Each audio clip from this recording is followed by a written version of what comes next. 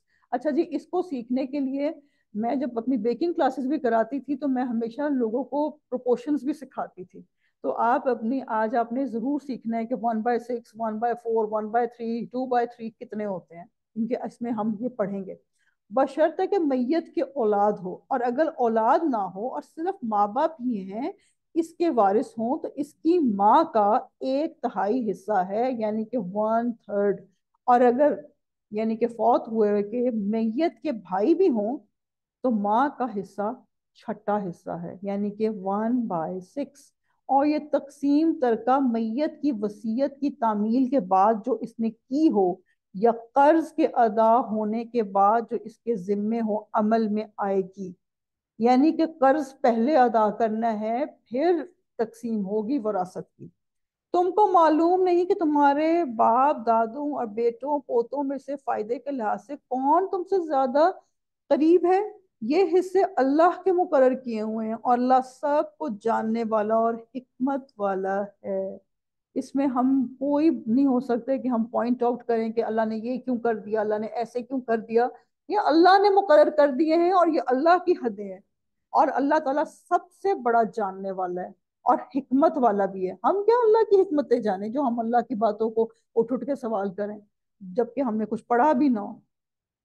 اور جو مال تمہاری عورتیں چھوڑیں اگر ان کے اولاد نہ ہو تو اس میں سے نصف حصہ تمہارا ہے، یعنی کہ تمہاری عورتوں کا مطلب ہے ازواجکم، تمہاری بیویاں۔ اور اگر اولاد ہو، یعنی کہ اب ایک وائف فوت ہو گئی ہے اور پھر اس کی اولاد بھی ہے، اب یہ سینیریو ہے، اور اگر اولاد ہو تو ترکے میں تمہارا حصہ چوتھائی یعنی کہ ون فورتھ، لیکن یہ تقسیم وصیت کی تعمیل کے بعد جو انہوں نے کی ہو یا قرض کے ادا ہونے کے بعد جو ان کے ذمے ہو کی جائے گی۔ اور جو مال تم مرد چھوڑو اگر تمہارے اولاد نہ ہو تو تمہاری عورتوں کا اس میں چوتھا حصہ، یعنی کہ اب مرد فوت ہو گیا ہے اور عورت کا پھر چوتھا حصہ ہے ان کیس اولاد نہیں ہے تو۔ اور اگر یعنی کہ اب ہسبینڈ فوت ہو گیا اور وائف ہے اور اس کے بچے بھی ہیں تو پھر کیا ہوگا؟ پھر بیوی کا حصہ کتنا ہوگا؟ اگر اولاد ہو تو ان کا آٹھواں حصہ۔ یہ حصے تمہاری وصیت کی تعمیل کے بعد جو تم نے کی ہو اور ادائے قرض کے بعد تقسیم کیے جائیں گے۔ اب ہر آیت میں آ رہا ہے کہ قرضہ پہلے دینا ہے۔ یہ کیوں؟ کیونکہ رسول پاک صلی اللہ علیہ وسلم نے سب کی نماز، ایون منافق کی بھی نماز پڑھا دی تھی، نماز جنازہ، لیکن وہ پوچھ لیتے تھے کہ کسی اس کے ذمے کو قرض ہے، اگر قرض ہوتا تھا تو وہ اس کی نماز جنازہ نہیں پڑھاتے تھے، یہاں تک کہ لوگ قرضہ دیتے ہیں واپس، اتنا زیادہ ہے کہ قرضہ واپس کرنا ہے۔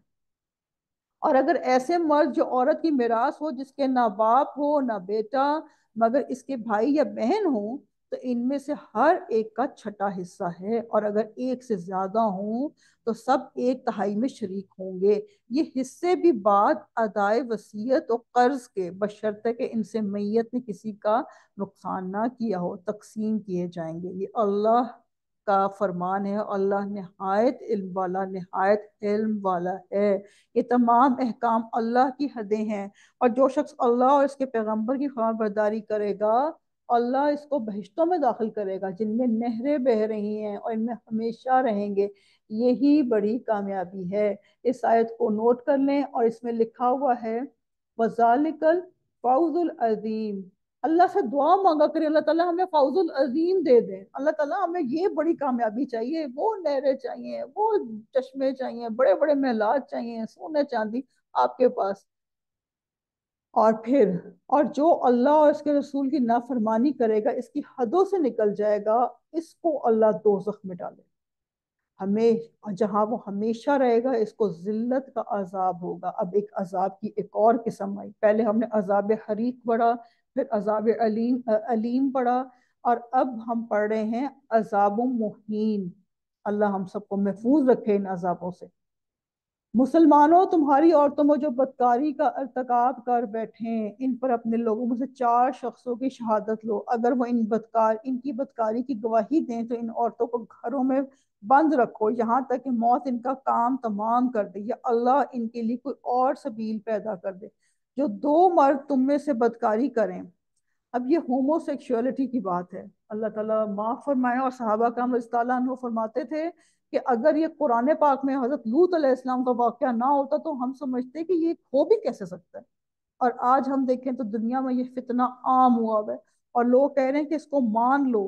استغفر اللہ، اللہ کے بنائے ہوئے اصولوں سے الٹا چل رہے ہیں تو کیا ہوگا؟ میں تو یہی سمجھتی ہوں جیسے تیز دریا چل رہا ہے، کبھی آپ کا گزر ہوا ہو دریائے نیلم سے، فل سپیڈ پہ چل رہا ہوتا ہے، اور کوئی اس کو الٹا کرنا شروع کر دے سوئمنگ، 1 سیکنڈ بھی نہیں بچے گا۔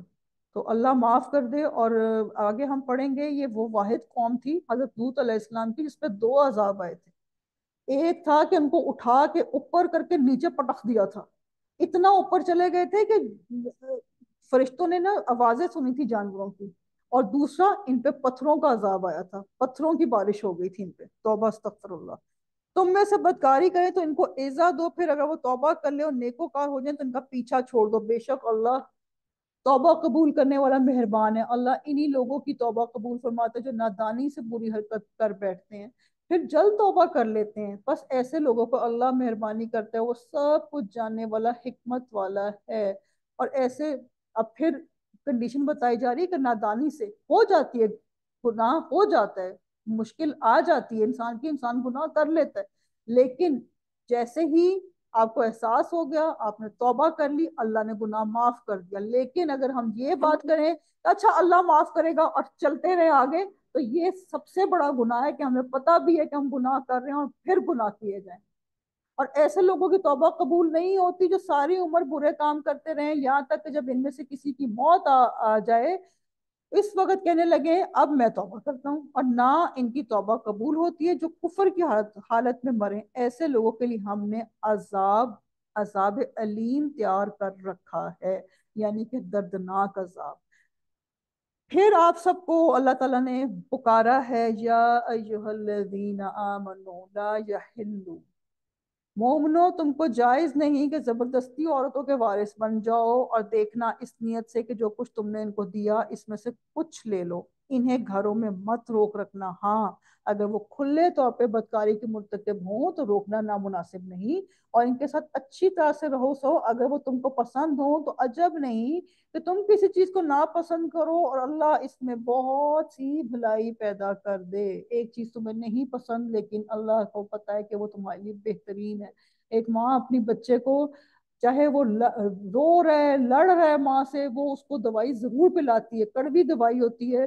مجھے یاد ہے میں اپنی بیٹی کو 3 دفعہ دوائی پلاتی تھی اور وہ پھر وامٹ کر دیتی تھی، لیکن پھر میں اس کو باتھ روم لے جا کے دوائی پلاتی تھی کہ وامٹ کرے گی تو چلو میں صفائی کر دوں گی۔ تو اسی طرح اللہ تعالیٰ تو ہم سے کئی زیادہ گناہ ہم سے محبت کرنے والا ہے، اللہ کی تو کوئی مثال ہی نہیں، اس کی مثال جیسا بھی کوئی نہیں۔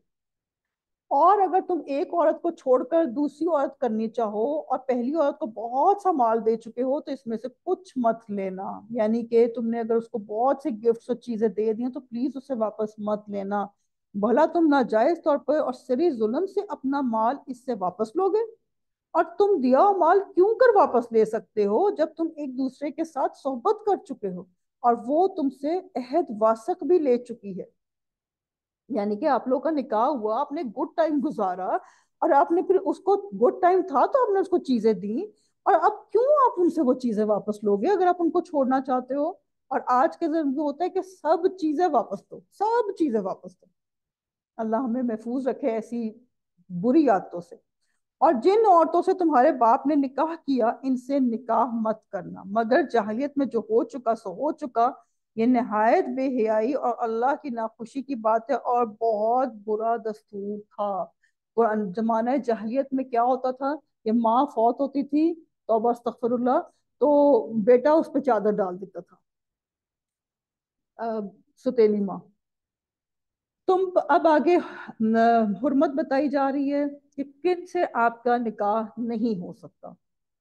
تم پر تمہاری مائیں اور بیٹیاں اور بہنیں اور پھپھیاں اور خالائیں اور بھتیجیاں اور بھانجیاں اور وہ مائیں جنہوں نے تم کو دودھ پلایا ہو۔ علماء کرام کہتے ہیں کہ کسی نے اگر، بہت سے علماء کرام کا ڈفرنٹ ہے، لیکن کہتے ہیں کہ اگر کسی بچے نے اتنا پی لیا کہ اس کا پیٹ فل ہو گیا ہے نا، تو بس پھر وہ اس کی رضائی ماں بن گئی، اور رضائی بہنیں اور ساسیں حرام کر دی گئیں۔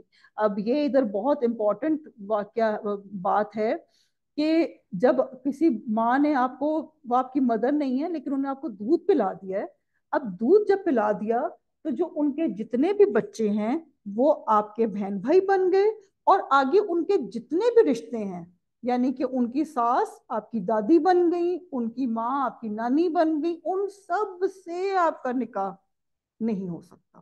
ان کی جو، یعنی کہ اگر کسی، مثال ہے کہ کسی بچے نے اپنی خالہ کا دودھ پی لیا ہے، تو اب جو خالہ کی ساس ہے وہ بھی آپ کی محرم ہے، خالہ کی نند بھی محرم بن گئی، خالہ کی جو جو جو اس کے بچوں کے محرم ہیں وہی اس بچے کے بھی محرم ہوں گے، خالہ کے جو، جس نے بھانجے نے دودھ پیا۔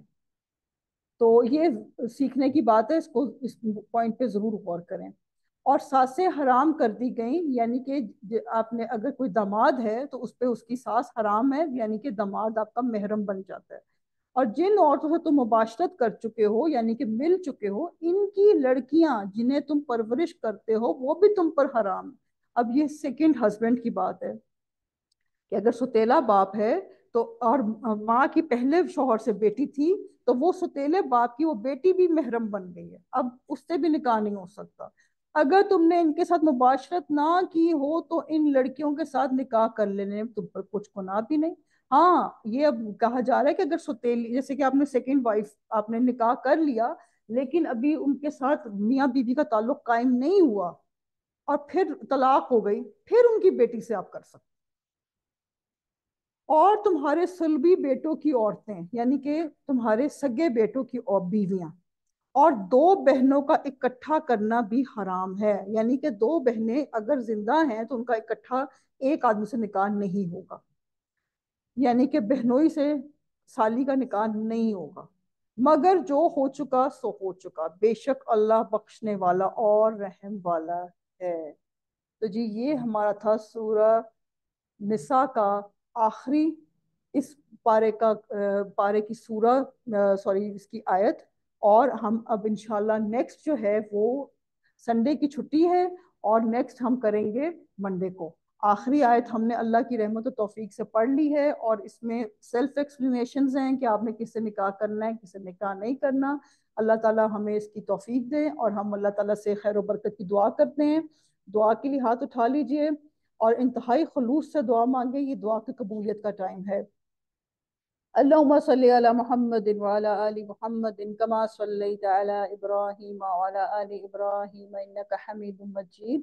اللهم بارك على محمد وعلى آل محمد كما باركت على إبراهيم وعلى آل إبراهيم إنك حميد مجيد. الحمد لله بنعمته تتم الصالحات، لا حول ولا قوة إلا بالله. ربي إني لما أنزلت إلي من خير فقير. اللہ تعالیٰ آپ کی رحمت و توفیق سے ایک اور پارہ کمپلیٹ ہوا، اس میں جو بھی ہم نے پڑھا، جو بھی دعائیں پڑھی، وہ ہم سب کے دلوں میں خوبصورتی کے ساتھ اتار دیجئے۔ اللہ تعالیٰ اس قرآن پاک کو اب مرتے دم تک ہمارے ہاتھوں میں رکھنا۔ اللہ ہمیں بہترین صحت عطا کیجئے، بہترین مال عطا کیجئے۔ اللہ ہمیں ہماری اولادوں سے، ہمارے کاموں سے بے فکر کر دیجئے۔ اللہ ان کا ہم آپ کو ان کے سپرد کرتے ہیں، ہمارے کاروبار، ہمارے اولادیں، ہمارا گھر، ہم خود بھی، ہمارے شوہر، اللہ سب آپ کے سپرد کرتے ہیں۔ اللہ ہمارے دلوں کو اپنی غنا سے بھر دیں۔ اللہ تعالیٰ ہم آپ کا کام بالکل بے فکری سے کریں، اور اللہ تعالیٰ ہمیں دین، دنیا اور آخرت کو بیلنس کرنا نصیب فرما دیں۔ اللہ تعالیٰ جو ہم نے پاسٹ میں غلطیاں کی ان کو معاف فرما دیں، اور جو ابھی بھی کر رہے ہیں ان کی اصلاح فرما دیں۔ اللہ تعالیٰ ہم آپ سے دعا کرتے ہیں کہ جو نیکی کا کام ہم لے کے چلے ہیں، اس کو تا قیامت قبول و منظور فرمانا، اور اس کو چلاتے رکھنا اللہ، کیونکہ انسان کی کوئی ہمت طاقت نہیں، صرف آپ کی ہمت طاقت ہے۔ اللہ تعالیٰ ہمیں مزید نیکیوں کی توفیق عطا فرمائے۔ اللہ تعالیٰ ہماری اولادوں کی اصلاح فرما دیں، ان کو نیک ہدایت عطا کریں۔ اللہ ہم سب کو ایمان، تقوی اور ہدایت کے بہترین درجات عطا کریں۔ اللہ ہمیں صحت عطا کرے، سکون عطا کریں، خیر اور عافیت عطا کریں، خیر اور عافیت والا رمضان آئے اور خیر و عافیت والا ہی عید آئے۔ اللہ تعالیٰ خیر، ہم آپ سے خیر مانگتے ہیں، ہمارے ہر نیک کام میں خیر اور عافیت ڈال دیجئے۔ اللہ تعالیٰ ہم آپ سے نیک ہدایت مانگتے ہیں، اللہ تعالیٰ ہدایت کو ہمارے لیے بے حد آسان کر دیجئے۔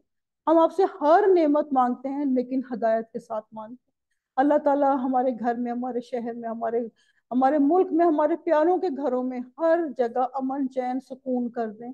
اللہ تعالیٰ ان سب کو بھی ایمان، تقوی اور ہدایت کے بہترین اعلیٰ درجات عطا کرے۔ اللہ جہاں جہاں لوگ کاروباری مشکلات میں، ان کی مشکلیں آسان فرما دیں۔ اللہ تعالیٰ طاہرہ باجی کی جو بھی مشکلات ہیں وہ آسان کر دیں۔ اللہ تعالیٰ جتنے بھی لوگ بیمار ہیں ان سب کی بیماریاں اپنی رحمت سے دور فرما دیں۔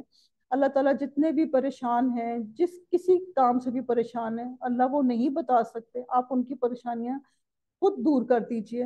اللہ تعالیٰ رزق کے دروازے ہمارے گھر میں خوب خوب کھول دیجئے۔ اللہ رحمتیں برسیں، برکتیں برسیں، نعمتیں برسیں، اور ہم ان کا بہترین استعمال کر لیں۔ اللہ تعالیٰ ہمیں 5 وقت کا نمازی بنائے رکھنا، 4 اشراق تہجد گزار بنائے رکھنا۔ اللہ ہمیں روزے رکھنے کی بہترین سے بہترین توفیق عطا فرمانا اور قبول بھی فرمانا۔ اللہ ہمیں زکوٰۃ ادا کرنے کی بہترین جگہ پہ توفیق عطا فرمانا۔ اللہ ہمیں مقبول حج عمرے عطا کرنا، ساتھ میں لوگوں کو بھی حج عمرے کرانے کی توفیق عطا فرمانا۔ اللہ ہمارا انر پاک کر دیجئے، اللہ ہمیں ان اینڈ آؤٹ سب پاک صاف کر دیجئے، اور اللہ تعالیٰ ہمیں قرآن، حدیث، سیرہ سے جوڑے رکھنا اور لوگوں کو جڑوانے کی توفیق عطا فرمانا۔ اللہ جہاں جہاں ہم سے غلطیاں ہوئیں، جہاں جہاں کوتاہیاں ہوئیں، ان کی ہم معافی چاہتے ہیں، اور جتنے بھی خیر و برکت کی دعائیں رسول اکرم صلی اللہ علیہ وسلم نے کی وہ ہمارے لیے قبول و منظور فرمائے، ہماری نسلوں کے لیے قبول و منظور فرمائے، اور جتنے بھی شرور سے انہوں نے پناہ مانگی ان سے ہمیں بھی پناہ عطا کیجیے۔ اللہم اللهم احسن عاقباتنا في الامور كلها واجرنا من خزي الدنيا وعذاب الاخره، ربنا تقبل منا انك انت السميع العليم وتب علينا انك انت التواب